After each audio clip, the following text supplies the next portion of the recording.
this one of those chat GPT things right here? Yeah. That's that's for their special little thing there. Is that yours, Vic? Modern It's technology. modern technology, man. It's awesome. I love it. Renaissance man. Welcome back. Good to be here this morning. Welcome to training camp, 2025 version. Hope everyone had a great summer. Your families are doing well. It's good to be back. Good to be back here in Rochester and Pittsford in particular, where our fan base is as fanatical as anywhere. I certainly appreciate the staff here. They're making immense accommodations for us.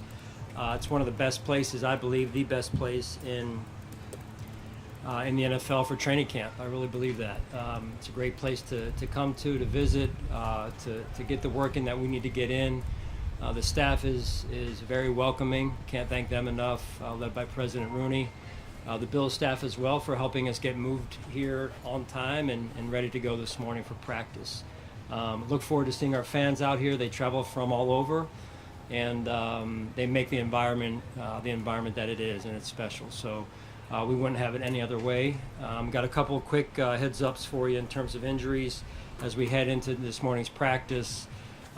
These four will not practice. Dawson Knox with a hamstring, Sid Van Pran has a calf, Spencer Brown with his back, and then Laviska Shenault with a lower leg strain. So I'm not going to get into timetables, don't really know too much in that area right now. We'll find out a little bit more as we go one day at a time with those four. John, Spencer wasn't working back in the minicamp either, so is the back injury something that's been lingering for a little while here? Well, he had some back injuries in his history to this point. I think really it's just a little bit of a flare-up right now, and we got to get it calmed down. That's the information I'm getting, and you know how backs are. I mean, we've all, most of us have had back issues in our lives, and they can be pretty sensitive at times. So just getting it in the right spot so we can get calmed down and he can push forward here. What's your reaction to James Cook being here? You expect him to participate? I do, yeah. I couldn't be more pleased with James and him being here on time and ready to go. I had a chance to meet him, greet him yesterday, and shake his hand, look him in the eye, and he's ready to go. Joey Bosa is not on that list. Obviously that's a good sign. Where do you see him, and how anxious are you to kind of fully get him going now? Well, we had a number of guys that spent quite a bit of time following the OTA and minicamp period in the spring, getting themselves healthy, right? Spending extra time in Buffalo, staying there until they felt healthy enough to leave and then go train on their own, Joey being one of them. So, again, couldn't be more happy with the work that he's put in to come back healthy and ready to go. And we'll have a rep plan for him and in a way to manage things to the best of our ability to try and keep him as healthy as possible. And we look forward to watching him out there this morning at practice. Sean, how do you handle we can see it here already with NFL films here, the Hard Knocks shirts and stuff like that.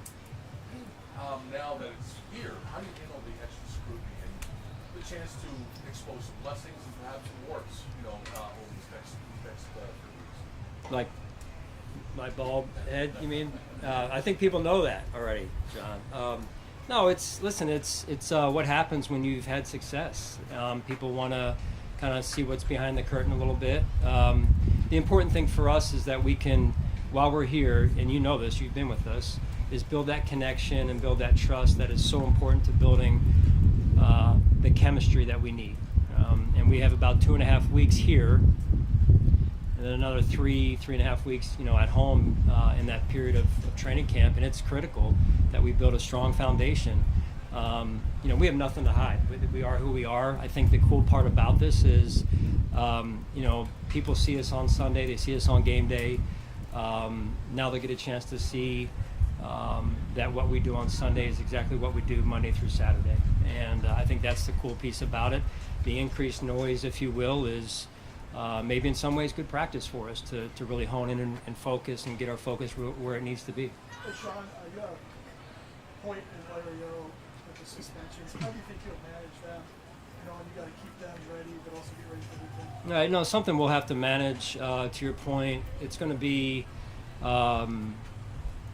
a day-to-day type of deal, managing that, because there's probably going to be some bumps and bruises that come up along the way. In particular, that position, it's one of the interior line positions, and so we're just going to have to stay on top of it. If healthy enough, we'll be able to execute the plan that we have at the right time. If we're not healthy enough at the position, we'll have to adjust. So, I think the key here is we're going to be challenged depth-wise early in the season because of that at this point alone, and we got to get our young guys ready to go, and we got to get them settled in as quickly as possible here. Sean, you've had messages to the team, like in some years, playoff caliber, whatever it is. Do you have an overreaching or overriding message to them? Like if you talked to them last night for what this camp is like, you've had all the success, it's been as close as you've been. Do you have that message? We do. I won't go into detail really on it, Mike. I think the biggest thing is that we're here to work, and we got to take it one day at a time. Our culture model is our culture model. The phrases, the messaging we use. I'm not a big believer in a ton of them because they become empty slogans. I'm not into that. I'm into consistency and things that we fully believe in and can execute on a consistent basis. Because if you do that, it allows the players to know what's expected and kind of gives them their direction.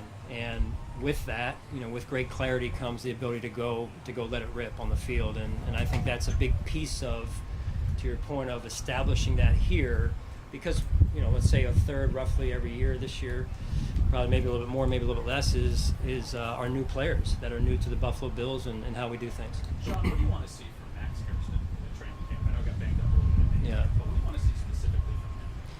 Well, starting this morning, all of us, all of our players, coaches included, that we come out, we're not going to dip our toe in, we're ready to go and compete at a high level. And so, with the injury that he suffered, he lost some time on the field, some reps, valuable reps, and he was another one that stayed around Buffalo for the majority of the time and got himself ready to go for this morning. So we'll be smart with him as he gets started here because of the hamstring.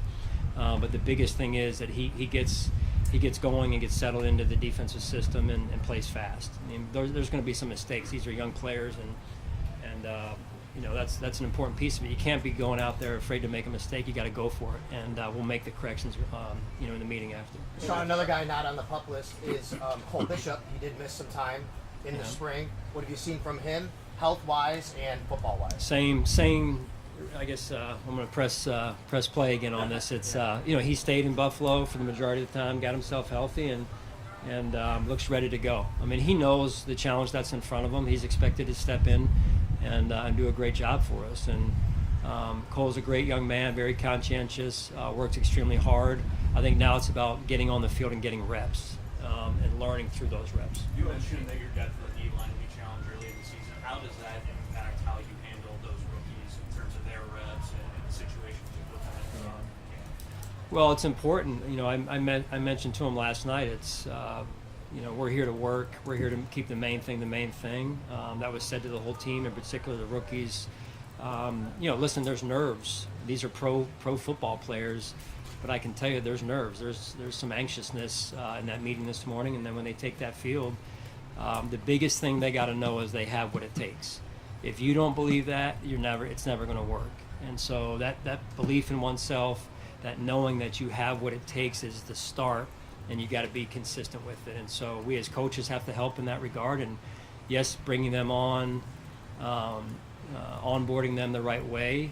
It's not going to be easy. It's a combination of love and truth. But the sooner they get comfortable, the sooner we see them become the best versions of themselves, and the sooner they add to our football team. Dion Walker limited role? I'm sorry? Dion Walker's a limited role? You asked about Dion as well? Yeah. Dion is not limited.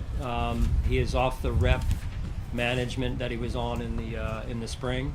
He feels great. The back is the back. From what I'm told, it's when you hit in particular, it's going to take some impact there. So we'll see how he and we can manage that as we move forward through those days. Sean, you obviously had a very successful offense last year. You added a couple of veteran receivers, and and Palmer and Moore. Can you talk about the skill sets and the things, the dimensions you think they might add to your offense this year? Well, you mentioned Palmer and Or Elijah Moore? yeah, Elijah. I mean, you know, those are two good players, quality players that have been around the league a little bit, and you know, it's funny. Sometimes guys catch fire when they come here, and I'm looking forward to watching those two play real football now, not what was happening in the spring. They're two quality young men, and I think they're going to be really good players for us, really good for our culture. They each bring a little bit of a different personality to the team, to the table, in the mix, and that's good for us as well. Say two more, please. Hey, Sean, a little off topic. Mark Levy turns 100 here in the next couple weeks. He said that you don't need his advice. I'll take any advice he wants to give me. How much have you appreciated his counsel? It's been huge. I mean, he's a legend in the NFL overall, number one, but in particular in Buffalo. And he has sat in the chair that I currently sit in, and I respect that a great deal. And it's real easy for a coach that has done and accomplished what he has to not want somebody else to challenge that, right? And to not help them. But he's been more than helpful, more than welcoming to me and my family. It's been great to get around him and his family, and you know, it's one of the great, to me, honors of coaching for the Buffalo Bills is to follow a coach like Mark Levy. Everybody good? All right, thank you. Have a great day. Thank you.